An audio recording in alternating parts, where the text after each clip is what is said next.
La plupart des gens seraient prêts à tout pour protéger les membres de leur famille. Si quelqu'un que nous aimons est en danger, nous n'hésiterions pas à le protéger, quoi qu'il arrive.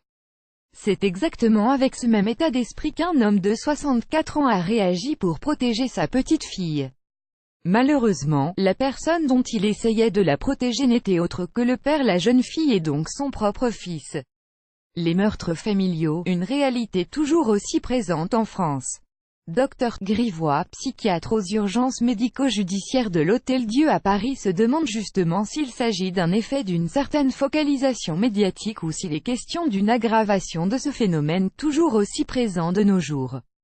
Les médias essaient de mettre la lumière sur ce sujet, autrefois tabou, dans le but de comprendre ce qui pourrait pousser une personne à mettre fin à la vie des siens, bien que tous les efforts dans ce domaine soient voués à l'échec et qu'apparemment le mystère soit destiné à rester entier.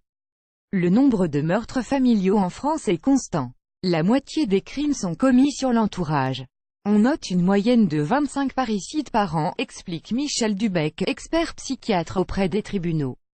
Mais il paraît que c'est notre manière de concevoir la vie familiale moderne, dans sa structure tout à fait dynamique et dénuée de statut fixe propre à chaque membre, qui fait que nous sommes davantage plus interpellés par de tels drames. Le modèle familial contemporain censé procurer de l'individualisation et de l'épanouissement à chacun des membres semble donc n'avoir aucun effet sur la fréquence de ce type de drame.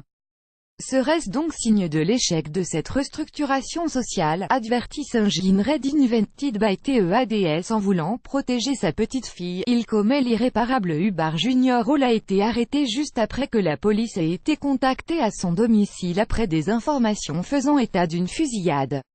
Hall était donc le tireur et la victime n'était autre que son fils âgé de 41 ans nommé Marks. Les deux hommes avaient un débat houleux au sujet de la petite fille de Hall qui est du coup la fille de Mark. La famille Hubbard revenait d'un match de softball quand tout à coup, Mark reçoit un appel à propos de sa fille, âgée alors de 12 ans, qui l'a clairement contrarié. Dès qu'il a raccroché le téléphone, il a commencé à frapper cette dernière. L'enfant vivait déjà avec ses grands-parents au moment des faits, mais Mark a refusé de la laisser retourner avec eux. De fil en aiguille, les choses ont empiré et le grand-père a fini par tirer sur ce dernier avec un fusil de calibre 25. Au moment où l'homme est arrivé à l'hôpital, il était déjà mort. Des questions qui demeureront sans réponse. Le Hall a été arrêté et est toujours en détention avec une caution de 50 000 $. On ne sait pas si Mark a eu un passé en termes de violence parentale, ou si c'est pour cela que sa fille vivait avec ses grands-parents.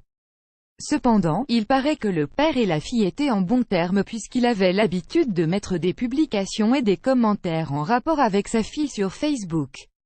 Advertit Saint-Jean Red Invented by TEADS. Il s'agit sans doute d'une histoire qui nous laisse vraiment perplexes.